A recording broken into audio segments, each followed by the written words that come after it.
The relationship that you build with your doctor or primary care provider is one of the most essential that you'll ever form. Developing a level of trust and security are essential to divulging some of the most vulnerable information that you'll be able to share with anyone in your lifetime. Considering the level of assistance that your doctor or primary care physicians will provide, it's essential that their messaging to you and as they secure more clients is on point. That's why my friends over at the National Institute of Health say messaging to primary care physicians accounted for 85% of all secure messaging between practitioners and patients in 2024. Message volume between patient and practitioner were variable and averaged between primary care and physicians at 197 messages per year, which, my friend, tells us one thing, that the messaging to secure and maintain trust between physicians and patients is vitally important. And my friends, this is very welcomed news for my friend Jake Sucoff. He's the founder and CEO of Patient Procure, a marketing agency that specializes in helping medical practices and practitioners attract and maintain their ideal clients. He does this by leveraging the power of storytelling to create compelling content and technology to create and maintain reliable patient funnels, all in an effort to allow practitioners to return to what they do best, taking care of and caring for their patients. His career spans more than 15 years. He's done everything from working with C-suite executives, B2B companies, SaaS entrepreneurs, those who want to start a startup, and he's been exposed to various levels of leadership, both in marketing and entrepreneurship. And he joined me this week to tell me all about Patient Procure and the greatest lessons of wisdom and productivity that he's learned in entrepreneurship. I'm Kevin McShann. Let's have this conversation.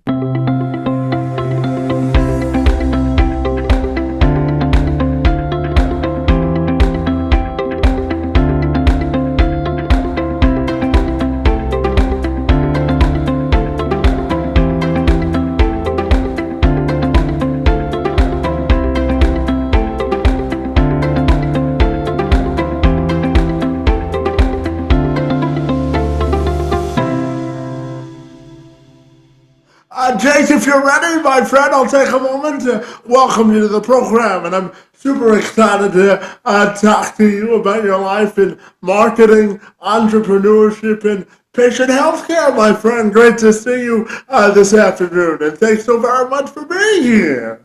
It's good to be here.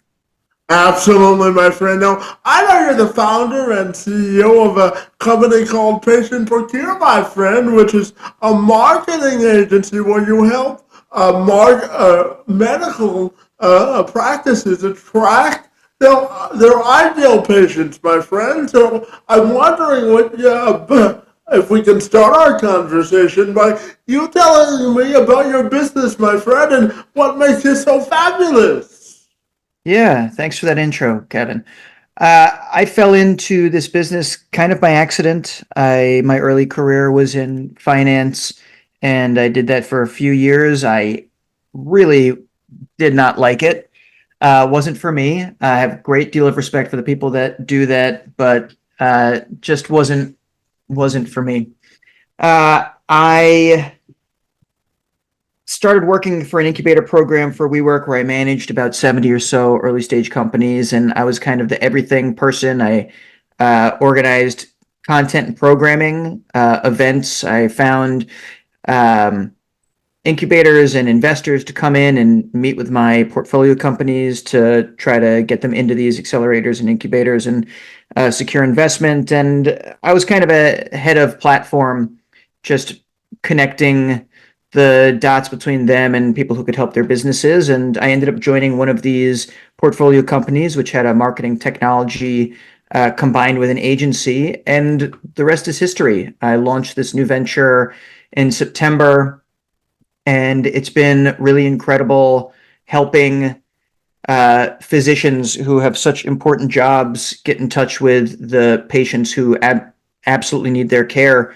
There's so much competition today, and people have so much choice about who they can go see and how they find these people, that it's difficult. Providers want to focus on practicing medicine. That's what they're passionate about. That's what they care about. And so it feels great to be able to make their lives easier and connect patients to the care that they need. Yeah, absolutely. And, Jake, one of the reasons I was excited to talk to you this afternoon is I know you have a passion for storytelling. My friend and I have a journalism degree, and I know that the passion of storytelling is a big part of how Patient Procure sort of leverages their expertise to help your clients tell their medical and personal stories, my friend. So tell me about the power of storytelling and how it helps you create exceptional content, my friend. Yeah. Well, physicians choose their specialties for a lot of different reasons, and it's extremely important for them to be able to relay their why to the patients. There's a reason they got into the specialty. There's a reason they're passionate about helping this specific patient population. And the way that they convey this to patients is going to be the ultimate factor in patients deciding to be treated by them or go to somebody else. So storytelling is at the heart of everything we do. We work really closely with our client physicians to understand, why do they do what they do? Why do they excel at what they do? How are they different from other practitioners who are providing similar services? And why should patients care? Why should they want to visit this specific provider? So it's something that we do early on in every relationship with every physician client. I mean, every client. It's understanding, what do they do? Why do they do it? Why should people care? And that's really, it's really the cornerstone of everything that we do. Yeah, and Jake, I'm also curious to ask you about your personal investment in understanding the why when you help your clients, my friend. And, I'm curious, what's your personal motivation for doing this work? That's a great question. Marketing is an interesting field in that oftentimes you're tasked with growing companies that might not be the most interesting. The product might not be that compelling.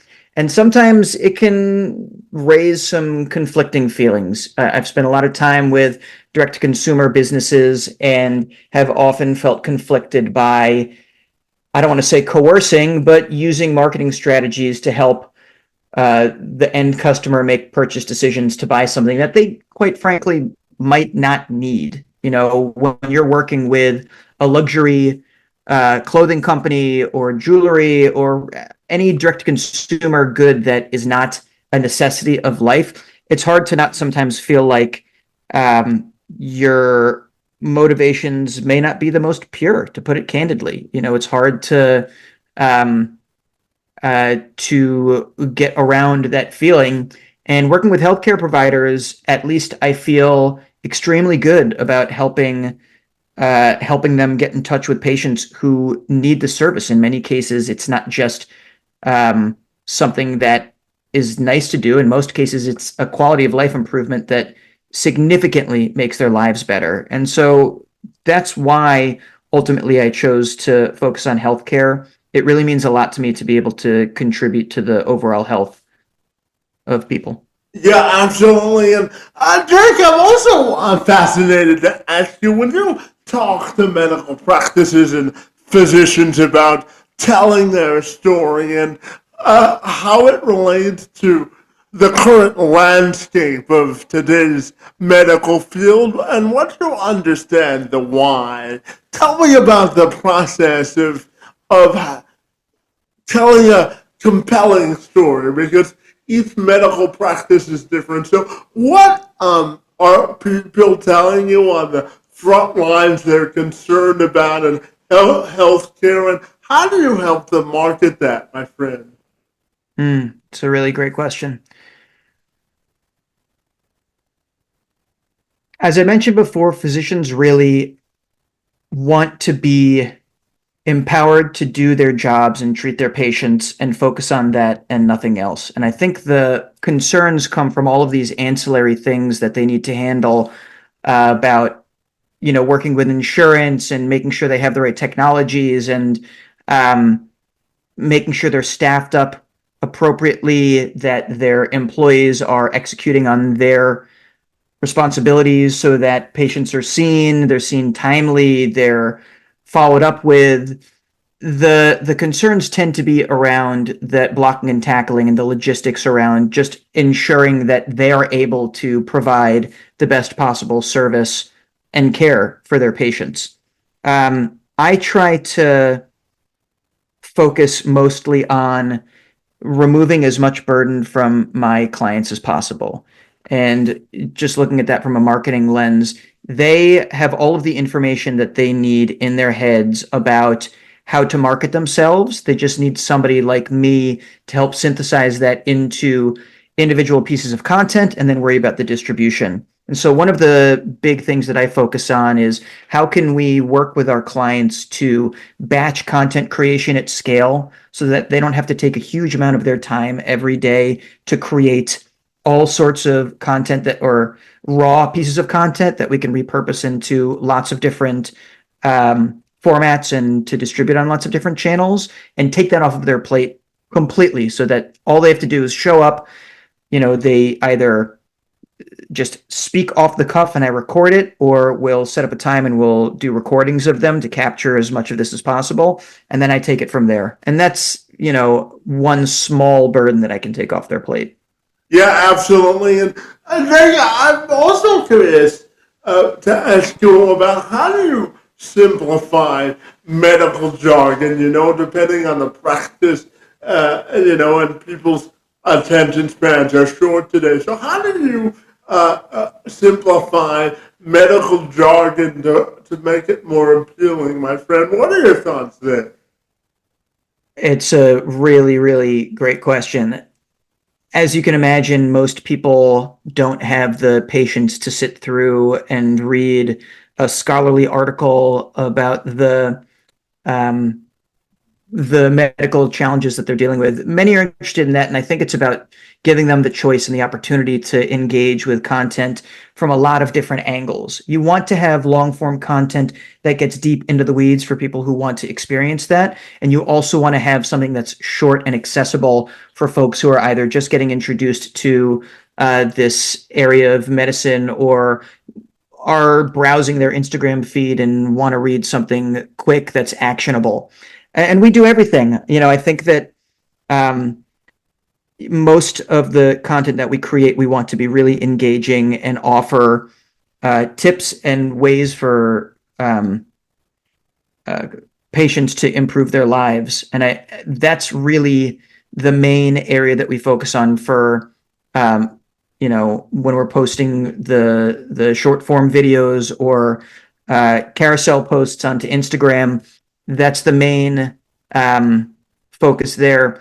Also, similarly, what these physicians are working on is extremely complex, and it's important to, on the SEO side, create long form content that touches on all of these terms that are going to be relevant to the conditions that a patient is dealing with. So it's got to be everything, and that relates to not just the jargon and scientific words for each individual um, like diagnosis and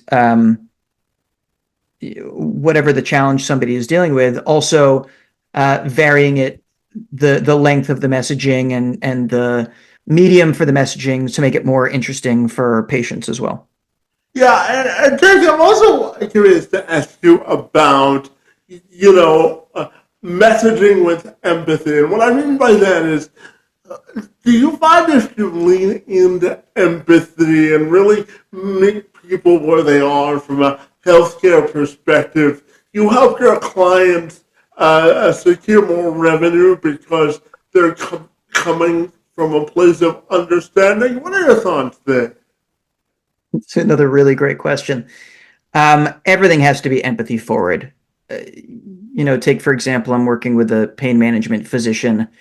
When you're dealing with chronic pain, it's all encompassing. It is, you wake up with it, you go to sleep with it every moment of the day. If it's particularly bad, it takes over your entire life. And creating messaging that is sensitive to this and is able to connect with the patient who's dealing with this is so important. It's the only way that it's going to get them to pay attention. And also, it allows them to feel heard. And that's really something that we focus on with our messaging. The one of the challenges that I hear from my physicians about what their patients are dealing with is that they see provider after provider and feel like they're not being heard, and that there's not they're not being believed. They're telling physicians that they're suffering from these challenges, and they're basically, I don't want to say that they're being gaslit, but they're being told that it's not as severe as they're claiming that it is, or if they can't find the issue, they're potentially telling them that they are mistaken in what they're feeling. So much of what we do is about empathy and connecting with the patient, because at the end of the day, if somebody doesn't feel like they're being heard, it's going to be impossible to build trust with the provider.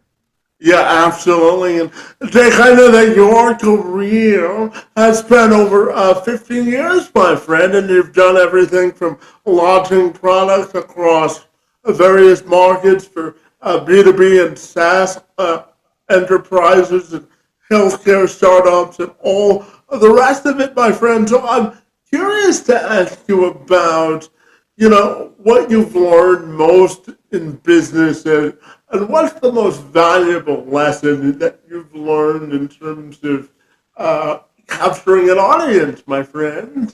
Mm. I think the most important lesson that I've learned in business is that when you're bringing yourself to work, often you feel like you want to have a work persona versus your real persona, and you want to hide a lot of who you are because you think that that makes you more professional. But at the end of the day, you're working with other humans, you're spending a lot of time at work, and it's never going to serve you to not be yourself. And in addition to that, people like working with other good people. They like working with fun people. They want to work with somebody who they're going to get along with and who's easy. And I think that it's easy to try to make yourself seem more impressive and um, maybe fabricate some of your abilities, when at the end of the day, I found the greater success I've had has come from creating genuine relationships with people who I like being around and they like being around me. And it feels very natural. So I would recommend anybody who feels that they are hiding themselves from their coworkers or their work situation to consider being yourself a little bit more and see what happens. Yeah, and throughout the course of your career, also, Jake, you've worked with C-suite executives, and you've also worked with executives under a great deal of pressure to pitch ideas and use new concepts, my friend. So I'm also curious to ask you, what do you think is the biggest lesson you've learned from the people that you've worked with in terms of business leadership and how to cultivate the most productivity out of people? What are your thoughts there? People want to be appreciated. They want to feel appreciated. And I'm not saying that in the from the angle of you don't have to pay them enough, just appreciate them and they'll perform. You need to compensate people properly. And also you need to make them feel appreciated. And one of the ways that I do that is by giving them responsibility and autonomy. I am not a I don't think that I'm an overbearing boss. I try to give the people who work for me a long leash, and I give them plenty of opportunities and try to think of mistakes, provided they're not catastrophic, as learning experiences for the people that work for me. But I think that um, if you don't give there's a great saying: if you can't trust, you can't be trusted. If you don't give the people who work for you an opportunity to surprise you and to run on their own and to make decisions, then they're never going to perform the way that they could. Yeah, and Jake, I'm also curious to ask you about when you work with a new client, and they come to you and they have all of these great ideas from a medical perspective, but they don't know how to sort of distill it down to the who, what, when, where, and why, sort of the five journalism questions they ask you at the beginning of journalism school, which can also be applied to marketing. How do you channel their enthusiasm and energy into a marketable message? Mm. It's a lot of trial and error, honestly. And sometimes we end up with finished pieces of content that we feel like we're going to be really good at the outset of putting it together. And then once we see it in the format that it's going to be published in, we realize it's either not professional enough or it's not targeted enough to one of the personas who we're looking to get the message in front of. So I think experimentation is really important. You want to work with your physicians and make sure that they feel like they have some ability to determine the direction you're going in, and letting them follow their passions and be creative will typically end in content that both is informative and is also entertaining and engaging. So, they're not all going to be great. Every now and then you're going to end up with something that is not appropriate, or it's not achieving, or you don't think once it's ready, it's going to achieve the goals that you set out to. But you just got to keep trying. Yeah, absolutely. And, Jake, I'm also curious to get your definition of what you think it means to develop an elite entrepreneurial mindset. What do you think it means to be an elite entrepreneur that's really dedicated and devoted to your craft? My friend, what are your thoughts there? I think that's a fallacy. I don't think there is a such thing as an elite entrepreneurial mindset. I think that entrepreneurship is inherently extremely challenging. The demands are immense. It is extremely easy to neglect your health and your friends and your family. So I would say that the healthiest entrepreneurial mindset is balance. Some entrepreneurs don't have the luxury of doing this. Obviously, if you are building a company and it's on the verge of bankruptcy and you're close to squandering this opportunity, it's a little bit more difficult to take this advice. But I would say that a less percentage of your time, but a higher quality of time, is going to serve you more in the long run. I think it's really easy to get into this mindset of like, got to get up at 4 a.m. and run 10 miles and get in my ice bath, and then uh, grind in the office for 15 hours. And I think that that's a fallacy. I got into entrepreneurship because I wanted it to lead to a better quality of life. I want to have the flexibility to continue dropping my kids off at school and cooking dinner every once in a while and being with my family and friends and practicing my hobbies. That's why I do what I do. And so sacrificing all of my time today, because I think it's going to make me a more efficient entrepreneur. It's like you're sacrificing the thing that you want today to hypothetically get it in the future. Yeah, and Jake, I'm also curious to ask you your opinion on artificial intelligence and how AI helps you market better or more efficiently for the clients you serve, and how do you think it'll contribute to the future of the success of entrepreneurship? Mm. Well, that is the topic that everybody's talking about today, right? It is essential to my business today. It helps me in so many different ways, but um, I think it's best for the early stages of projects.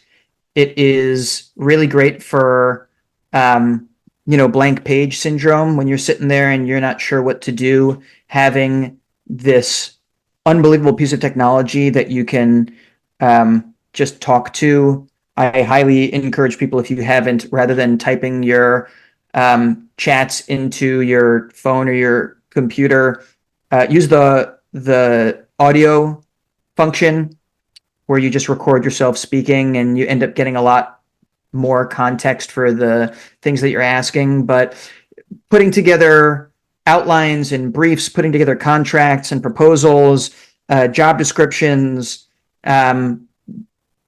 plugging in strategies and getting a mix of different channels and platforms, taking transcripts from videos or podcasts and using the transcripts to then create other pieces of content and repurpose what you already have. All of these are extremely, extremely valuable, and I use them every single day. And it's hard to believe that it's not going to continue to ingrain itself into not just marketing, but every single company on the planet. I think that it's in the same way that every company is on the internet, every company has mobile component to it.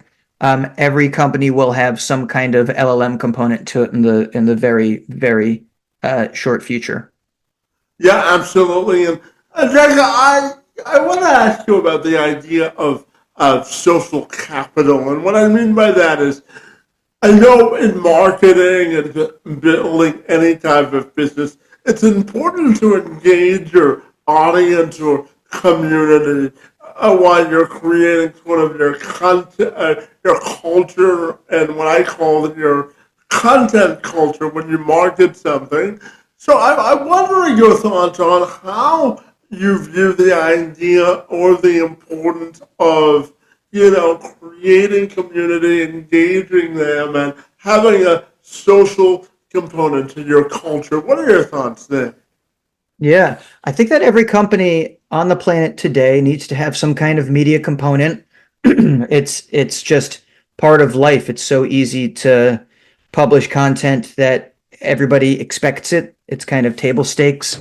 At the same time, I don't, it's easy to go overboard and to, working with a lot of B2B companies, candidly, unless you are going to focus heavily on that culture perspective, it's probably not wise to publish at scale on social media. You're going to be competing with meme culture and cooking videos and cat videos, and it's going to be challenging to stand out. I think that if you're doing it from a brand building perspective, it makes a lot of sense. But if you are if you're offering some kind of service, it's going to be really challenging to stand out unless you're doing something that really speaks to, the current zeitgeist. Um, what I've seen that works, that it just seems to be the way the world is going, is people are really responding to founder-led content, founder-led brands. And that's the kind of exception to what I'm talking about. Nobody cares about the social media profile for a car brand, but they might care very deeply about the social media profile of a CEO. That person talking about their day-to-day struggles, about how they think about the economy, their own personal opinions about the world could attract lots of people. So it's extremely important to have some kind of exposure, but I think it's important to do it in a way that is genuine. And again, um, if you're selling a product or service that is not compelling by itself, then you need to think about how can you contribute to a cultural conversation in a relevant way, or just stick to that founder-led strategy that I was discussing a second ago. In my view, self-reflection is a key to growth and individual prosperity. So I asked Jake, in what areas of his life is he constantly looking to improve? I think back to this idea about elite entrepreneurial mindset. The one of the areas that I try to improve every day is overcoming self-doubt and limiting beliefs. When you're building a company, you are inevitably going to face challenges every single day. Either your services are not performing the way that you want them to, you have challenges with personnel, you have challenges with software that you're running, not closing clients, having too many clients, making sure that you are fulfilling the promises that you make to people. There's a lot. There's a lot of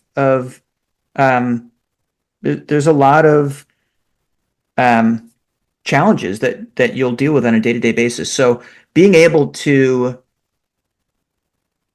approach everything with a Zen mindset and to understand that if one thing goes wrong, it doesn't mean that the entire house is on fire. To be able to keep your wits about you in the face of adversity is extremely important. And that's what I'm working on aggressively every single day, is quieting the voices in my head that tell me I'm not good enough, or that none of this is going to work, and putting one foot in front of the other and just trying to continue to build a great company.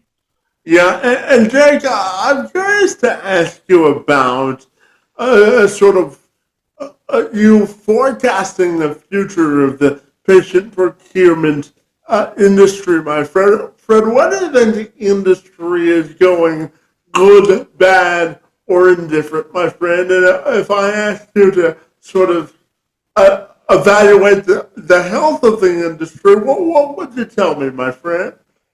Well, if we're talking about marketing services in particular, AI is a huge question mark. I think that on one hand, it's making it a lot easier to create content, and on the other hand, it's creating awful, generic, sometimes just untrue content. And so that's going to be an area where I think is going to make a lot of lives easier. And at the same time, um, it feels like there's some rhetoric about it basically making a lot of jobs obsolete. I think there's always going to be a place for the marketing manager to help set strategy, to help make sure everything is running smoothly. But I think that that's nobody really knows or fully understands how AI is going to continue to disrupt the world. I think I, I'm biased to hope that I'll always be relevant. And I think that every single week or two, there's a new update to one of the LLMs, and it's heralded as uh, the next great thing. So I think that the next couple of years are going to be very telling. It's never been easier for an individual to start a company,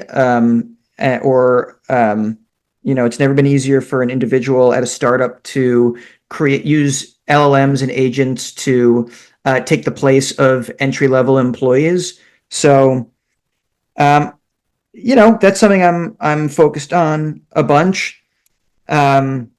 What What was it? Was there a second part of that question? I can't recall. Yeah, no, I was just curious to ask you about the future of the patient procurement industry and what Oh, you foresee as the future of the industry, Bonnie. got it. Got it. Yeah. Um, it's really interesting that patients have a really um, patients are able to leverage the internet to find a provider for any specialty that they need. And so it's never been, in many cases, it's never been easier to find the exact help that you need. And at the same time, there's so much noise. And so having operators like myself to be able to connect people together feels like it will be relevant for many years to come. But you never know how that's going to shake out. Yeah, absolutely. And Jake, I've got a trio of questions left for you. And the first of those three questions is this, Bonnie. I talk to business owners and entrepreneurs and heads of organizations all the time about the importance of workplace diversity and inclusion for folks with disabilities and how it can sort of diversify a workforce, my friend. And I know that you've had experience from every level of entrepreneurship and organizational development, my friend. So I'm curious to ask you, my friend, when it comes to workforce diversity, diversity or development, how do you think people with disabilities can act as an asset to organizational culture to both strengthen it and to provide new perspectives? What are your thoughts there? Mm. Well, I think you just hit the nail on the head with that last point is that the new and different perspectives is what employers should be after. And getting a diverse workforce means having those different perspectives, which will ultimately lead to better outcomes. I think it's extremely important to not be to not have tunnel vision and think that the only way to grow your idea is to have people with the same mindset around you. Surrounding myself with people who disagree, who come from different backgrounds, who have diverse experiences in life has always been something that I've strived to do. And I think that now, AI just makes it that much easier for people who might have difficulty communicating, getting support to be able to do so on a day-to-day basis. And I think that just showing up and giving people an opportunity to surprise you almost always leads to more interesting and better outcomes. Yeah, and Jake, I know one of your goals as an entrepreneur is to have better balance or a better sense of balance because I know you're a dad as well as an entrepreneur, my friend. So how do you successfully delegate your work and home life, my friend? And what do you think Mm. it means to be an all-star dad? Well, I'm just trying my best to run my company and be a good spouse and partner and father. It's again almost similar to this question about, having an elite entrepreneurial mindset. I don't think that there's no, my goal is to just be present. Because of my flexibility of being a business owner, I'm able, as I said before, to do a lot of the drop-offs and pickups at daycare. Um, and it's really important to me to never be in a situation where I'm with my kids and I'm on my phone answering emails, thinking about the business. I want to be present. I want to be with them when I'm with them. Otherwise, my relationship with them is going to suffer and also my work's going to suffer. So I think that all you can do is your best. You have to put yourself in a position to be successful. And I think setting boundaries, really being efficient with your time, understanding when you are in work mode and when you're in dad mode or partner mode is really important. And that is the most important thing in the world to me. I mean, like I said before, I'm building a business so that I can spend more time with my family. So it would be so foolish to do anything that would not optimize me spending time with my family today. So as much as I can, I'm trying to be present with my wife, with my kids, and give myself as much as I can to them. And I'm sure a lot of entrepreneurs would cringe at this, but I give my best to my family, and then everything left over goes to my business and not the other way around.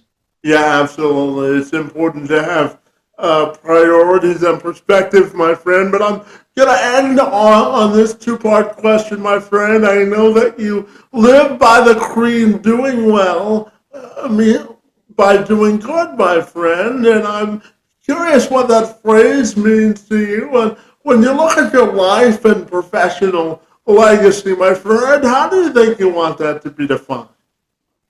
Well, I'll start with the second question first. I don't think about my professional legacy at all, or even my personal legacy, candidly, unless if that means going farther than a generation or two. I mean, I care deeply about creating a life for my children and my wife that is as good as it could possibly be, and I want them to have a great relationship with me, and I want them to remember me as somebody who was there for them and provided immense support and love. Outside of that, I could not care less, especially from a work perspective. 100 years from now, I'm going to be dust.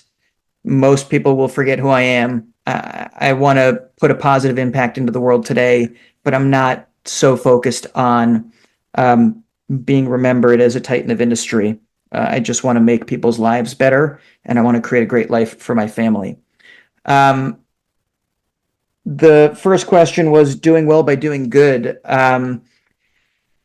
It's the rally cry for trying to help people in the world and not put profits over people. You can do both. You can help people and make money, and that's what I try to do every single day. And that's what doing well by doing good means. I want the revenue that I make to come from a service that is tangibly making lives better. And that's what I'm focused on. It also speaks to the idea that we don't live in a zero-sum world. I can be successful, and those around me can be successful. My competitors can be successful. The complementary businesses I work with can be successful. There's enough of the pie to go around to everybody. And I think that if you approach life in the opposite way, you're not going to be successful as you would be otherwise. Yeah, absolutely. And Jake, just because I'm curious, I see the books behind you, my friend. So I know you're an avid reader, buddy. So what's your favorite book that you own, my friend? And what's the last great book you've read, my friend? I just finished a great book for science fiction nerds out there. It's called Children of Time. Um, Adrian Tchaikovsky is the author. I think his first name's Adrian. I thought it was great. If you like sci-fi, I highly encourage you to give it a read. I thought it had a really nice twist ending, and it was a really easy, fun read. And it's sci-fi, but it's not deep sci-fi. It's a page turner. I just got asked this question, so I want to give a different book recommendation. The last person who asked me this, I said Sapiens by Yuval Harari, which I think is a beautiful book. But I'll also throw out, I read Tim Ferriss's Tools of Titans.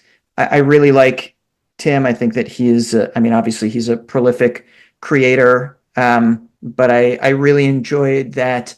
As it's something that you can pick up and put down, and my copy has lots of notes and earmarked pages. And if you're in business and entrepreneurship, I think it's going to give you a lot of food for thought. Yeah, absolutely. And Jake, tell me if people want to get connected with you or Patient Procure, my friend, what's the best way they can do that? Yep. You can shoot me an email at jake@patientprocure.com. You can learn more about my personal work life at heyjakey, patient.procure.com, or just head over to patientprocure.com and you can get all the info on what we do. Fantastic. Well, Jake, I really respect and appreciate the work that you do to help medical professionals market their messages so that they can do what they love to do best, which is serving clients. You've really come up with an innovative idea here, my friend, and it was a great opportunity this afternoon to engage in conversation with you, my friend. So I want to thank you for being here and for answering my questions. It's most appreciated. Thanks, Kevin. This was awesome. I really appreciate you.